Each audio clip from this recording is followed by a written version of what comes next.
प्रधानमंत्री नरेंद्र मोदी ने 1971 के भारत पाक युद्ध की 50वीं वर्षगांठ यानी विजय दिवस के अवसर पर नई दिल्ली स्थित राष्ट्रीय युद्ध स्मारक पर शहीदों को दी श्रद्धांजलि। पीएम ने 4 मशालों को किया प्रज्वलित।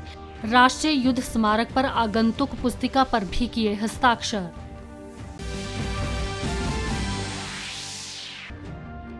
राष्ट्रपति रामनाथ कोविंद बांग्लादेश के विजय दिवस की स्वर्ण जयंती और बंग बंधु शेख मुजीबुर रहमान के जन्म शताब्दी वर्ष समारोह में विशिष्ट अतिथि के रूप में हुए शामिल। ढाका के राष्ट्रीय परेड मैदान में भारत की तीनों सेना की 122 सदस्यीय टीम ने भी विजय दिवस परेड में लिया भाग।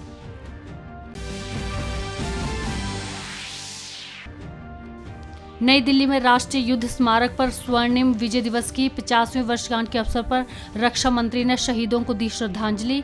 इस अवसर पर रक्षा मंत्री ने डाक टिकट भी किया जारी।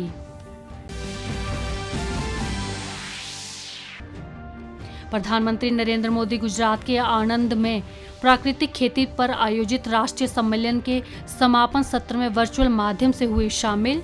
प्रधानमंत्री ने प्राकृतिक खेती अपनाने पर दिया बल।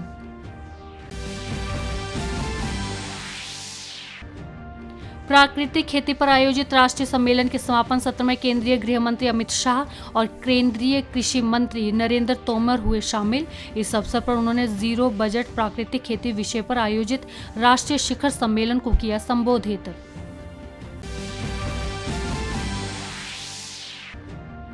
भारत और वियतनाम ने डिजिटल मीडिया में सहयोग के लिए एक आशय पत्र पर किया हस्ताक्षर। वियतनाम के सूचना और संचार मंत्री गुयेन मान हंग ने वियतनामी प्रतिनिधि मंडल का और केंद्रीय सूचना एवं प्रसारण मंत्री अनुराग ठाकुर ने भारत का किया प्रतिनिधित्व।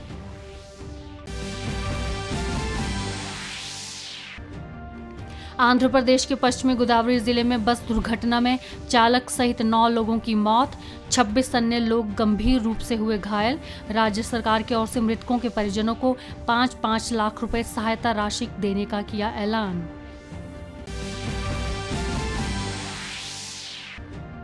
कोलकाता की दुर्गा पूजा को यूनेस्को की अमृत सांस्कृतिक धरोहर सूची में किया गया शामिल।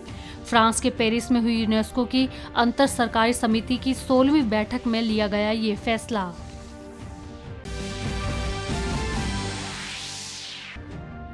दिल्ली में ओमिक्रॉन के 4 नए मामलों की पुष्टि के साथ ही यहां ओमिक्रॉन के हुए 10 मामले।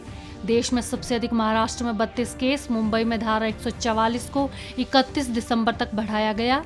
देश में अब तक ओमिक्रॉन के कुल मामले हुए 77।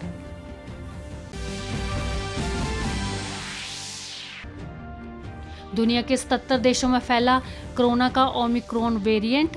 अफ्रीका में 83% बढ़े कोरोना मामले। ब्रिटेन में बीते रोज आए 78,610 नए ओमिक्रॉन केस। अब खबरें खेल जगत से।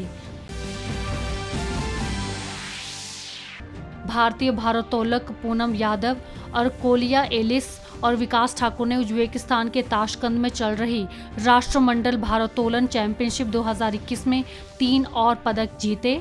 भारत ने अब तक 3 स्वर्ण पदकों के साथ 12 पदक किए हासिल।